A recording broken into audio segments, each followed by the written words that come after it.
बिस्मिल्लाहिर्रहमानिर्रहीम। अस्सलाम वालेकुम स्टूडेंट्स। आज हम सेल बायोलॉजी के अंदर कंपोनेंट ऑफ सेल कंटिन्यू रख रहे हैं।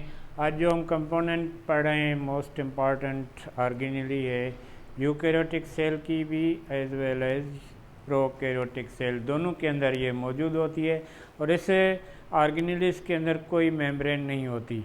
और इसकी अगर राइबोसोम की डिस्कवरी पॉइंट ऑफ व्यू से हम देखें तो सबसे पहले क्लाउडी ने इसको दरियाफ्त किया था माइक्रोस्कोप के थ्रू और उसका नाम रखा था माइक्रोसोम। राइबोसोम नहीं था पहले, इसका नाम था microsome. Small body dot type structure present in a prokaryotic cell as well as eukaryotic cell that is known as microsome. तो आज भी माइक्रोसोम भी इसको कहते हैं। उसके बाद रॉबर्टसन एंड ब्राउन ने बीन के सेल के अंदर इन माइक्रोसोम्स को डिस्कवर किया था। उसके बाद जॉर्ज पैलेडी ने इन माइक्रोसोम्स का नाम रखा राइबोसोम। तो राइबोसोम का नेम जो सजेस्ट किया, प्रपोज किया, वो जॉर्ज पैलेडी ने किया था। उसके बाद ये ऑर्गेनेलिस प्रोकैरियोटिक सेल के अंदर भी प्रेजेंट है और यूकैरियोटिक सेल के अंदर भी प्रेजेंट है। इसकी chemical composition, size, shape, molecular weight को अगर हम देखें तो प्रोकैरियोटिक के अंदर जो राइबोसोम है वो राइबोसोम 70S का है। 70S मीन्स सेडिमेंटेशन कांस्टेंट भी कहते हैं इसको, सेडिमेंटेशन कोएफिशिएंट्स भी कहते हैं। और सेडबर्ग एक साइंटिस्ट था जिसने इसको डिस्कवर किया था, तो उसके बेस पे एस लिखते हैं। तो 70S प्रोकैरियोटिक सेल के अंदर ये प्रेजेंट होती है और यूकैरियोटिक के अंदर, क्योंकि सेल जो हैं लिविंग ऑर्गेनिजम्स के अंदर टू टाइप के होते हैं, प्रोकैरियोटिक एंड यूकैरियोटिक। जितने भी मल्टी सेल्यूलर ऑर्गेनिजम्स हैं उनमें मोस्टली यूकैरियोटिक सेल होता है। सिर्फ बैक्टीरिया जो है वो प्रोकैरियोटिक होता है, किंगडम मोनेरा का। तो प्रोकैरियोटिक सेल के अंदर 70S का राइबोसोम होता है और यूकैरियोटिक के अंदर 80S का राइबोसोम पाया जाता है। उसके बाद इनकी अगर हम लेंथ देखें तो प्रोकैरियोटिक के अंदर 18 नैनोमीटर इनकी लेंथ है और यूकैरियोटिक के अंदर 22 नैनोमीटर इसकी लेंथ होती है। उसके बाद अगर हम मॉलिक्यूलर वेट देखें तो प्रोकैरियोटिक के अंदर 2.5 इंटू 10/6 मॉलिक्यूलर वेट होता है एक राइबोसोम का प्रोकैरियोटिक के अंदर। यूकैरियोटिक के अंदर हम देखें तो 4 इंटू 10/6 मॉलिक्यूलर वेट होता है यूकैरियोटिक सेल के अंदर। राइबोसोम की साइज़ अगर हम देखें, शेप देखें तो 2 सब यूनिट पे मुश्तमिल होता है राइबोसोम। एक बड़ा सब यूनिट होता है इसके अंदर, दूसरा छोटा होता है।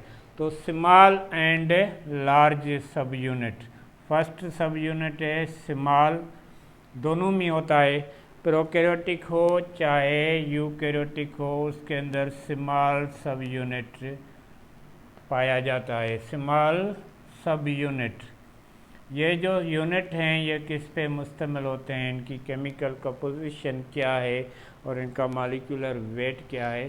तो स्मॉल सब यूनिट जो प्रोकैरियोटिक का है उसके अंदर 30S होते हैं और यूकैरियोटिक के स्मॉल सब यूनिट के अंदर 40S होते हैं।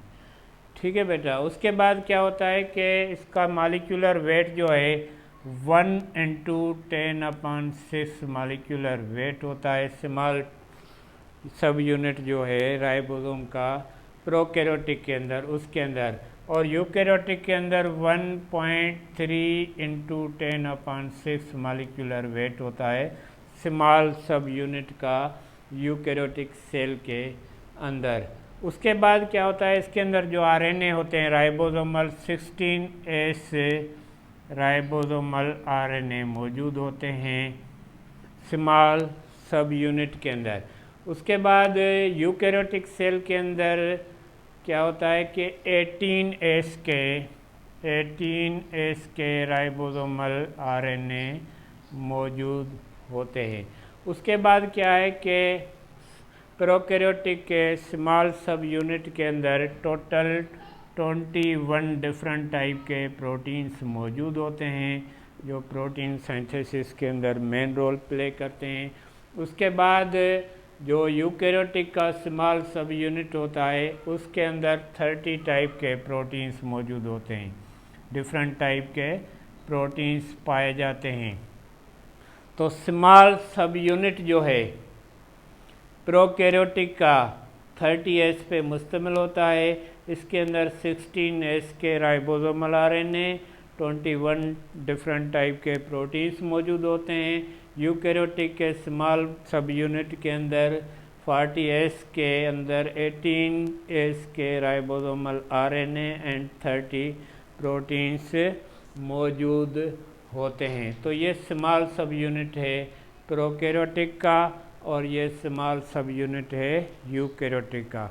उसके बाद सेकंड जो पोर्शन है राइबोसोम का वो है लार्ज सब यूनिट। तो लार्ज सब यूनिट के अंदर अगर हम देखें उनकी केमिकल कंपोजिशन हम देखें, सेकंड टाइप पे है लार्ज सब यूनिट।